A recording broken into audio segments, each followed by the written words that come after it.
whole thing is, if I can't find you, I'm gonna eat your food. Bitch, if you can't afford it, don't buy it, okay? Because now you kind of fucking my money. And we don't fuck with my money. We don't do that, right? Yeah.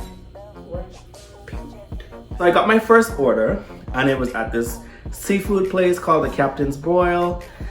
And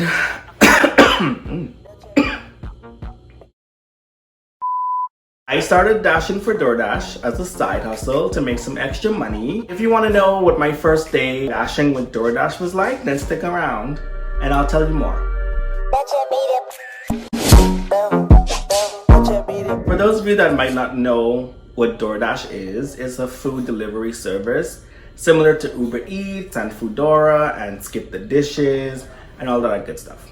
I started working for DoorDash to make extra money because I'm a hoarder. I like to hoard money and make as much money as I can, because when you live in a city like Toronto, you basically have to always have money and always have extra money on top of that money. I signed up for DoorDash about a week ago, and I just started dashing yesterday. Yesterday was my first day dashing with DoorDash. And I was a little scared to start it at first because, I don't know, I was scared. Like, I have this perception of people that do Uber Eats and all of that stuff. And my perception of them was just like, y'all are annoying. Every time I want to order food, y'all are always in my way, always delaying stuff. And I just didn't want to be one of those people. I was nervous as hell. Also too, I was kind of scared to start because I just got a new car and I didn't want to like put so much wear and tear on my new car and stuff like that. But it's new, so it doesn't have much miles on it. So I figured, you know, I'll get up to a certain amount of miles and then I would just stop dashing after that or whatever. But we'll see what happens. So with DoorDash, you can work in shifts, or you can just, if it's busy, you can dash now and just work until it's not busy, I guess. So I just hit dash now, and then it said searching for orders, and I was like nervous as fuck. So I got my first order, and it was at this seafood place called the Captain's Broil. And what? Anyway, so I went inside. You know, I had to pull on the side of the road, put on my hazard lights, grab my dash bag.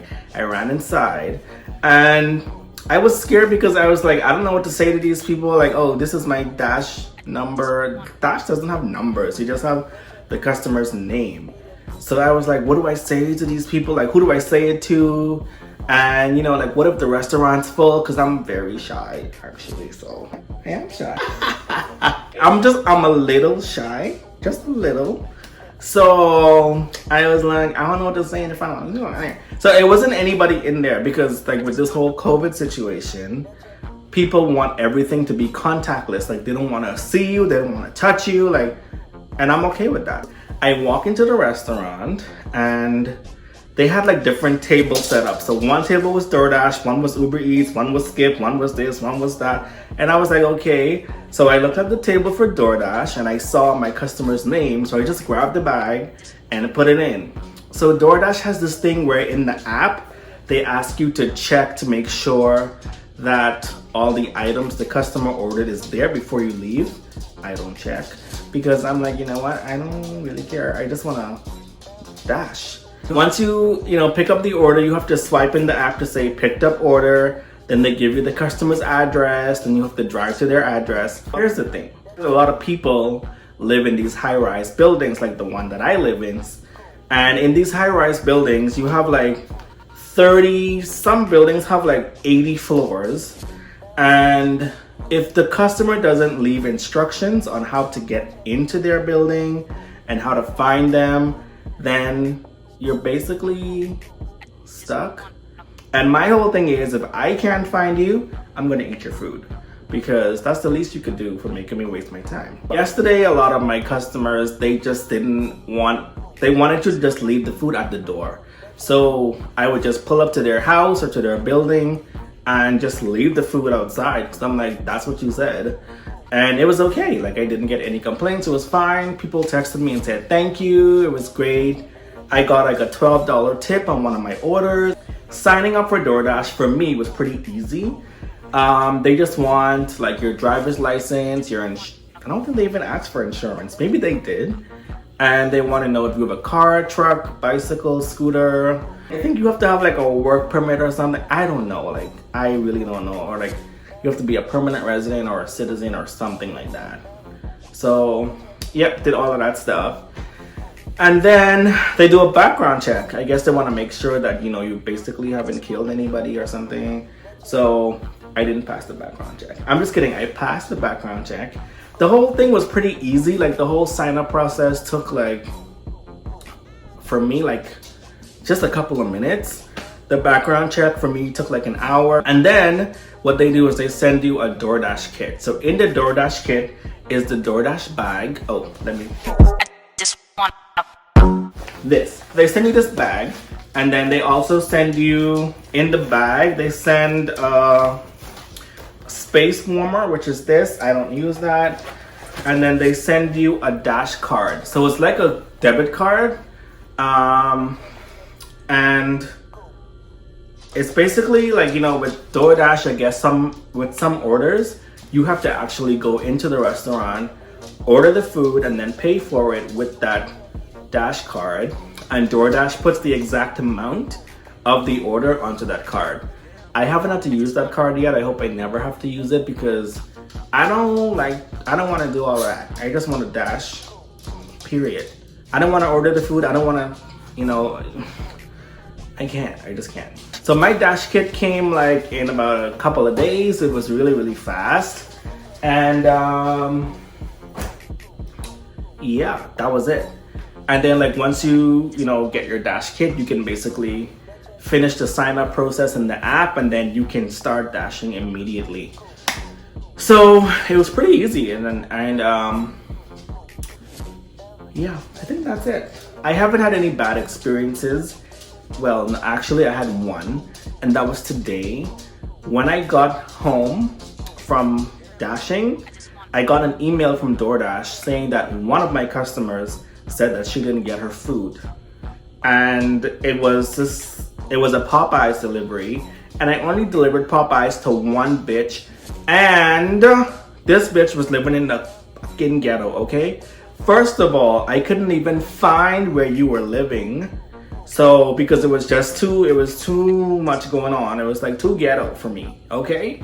But I still traversed into the deep ghetto, which is very hard to find in Toronto. It's hard to find like a real ghetto, but somehow this bitch happened to find it and she lives there very comfortably. I went there, I couldn't even find like her exact unit because there was so much ghetto-ness going on. So anyway, I saw her in the distance. She was just like flagging me down.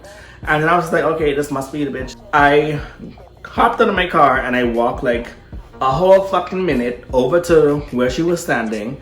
And then I put the food, because she had like these two little ghetto-ass chairs on the little ghetto-ass porch. So I was like, I didn't want to touch her and I didn't want her to touch me.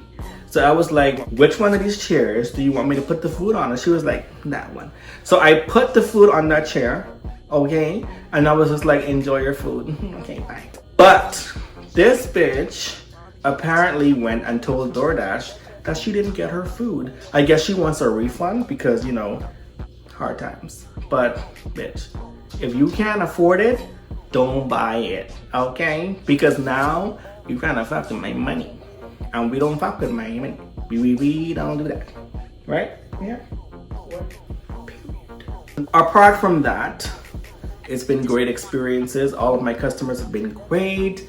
They've been giving me great tips. So as for how much I made, it kind of averages out to almost $30 an hour.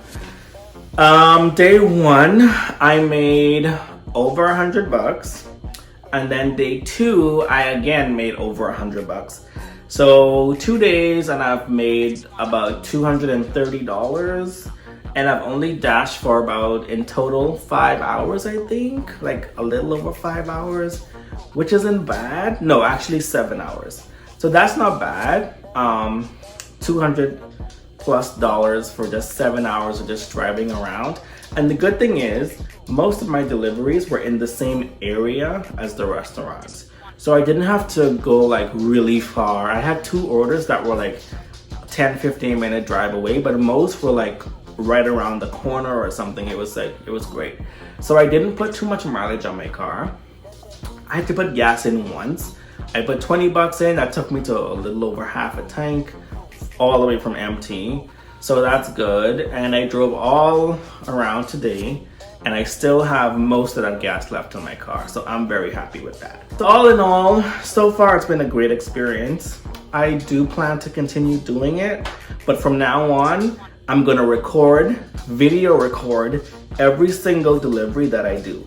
Because if I get another Popeyes bitch talking about she didn't get her food,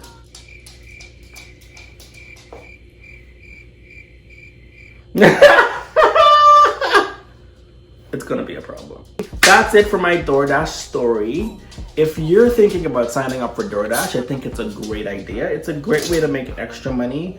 It's easy money. You're just sitting and driving and delivering food. It's almost too easy, actually. So if you have a fuel efficient car, it's great. If you, I don't know, if you just want something to do, like just get out of the house and just make a couple $100, you know, DoorDash or Uber Eats or like anything, any one of those things is fine. So that's my story. That's it for today. If you enjoyed this video, please leave a thumbs up, leave a great comment, you know, like it, share it, and please subscribe because once again, it's free. Someone asked me where Michael was. I don't know why people care about Michael because I don't. I don't know, Michael's at home in isolation recovering from this deadly virus. But you know, I think he's okay. Anyway, I guess when this whole COVID situation is over, Michael will be standing right here next to me. Until then, it'll just be me. You're welcome. So anyway, thank you guys for watching, and I'll see you in my next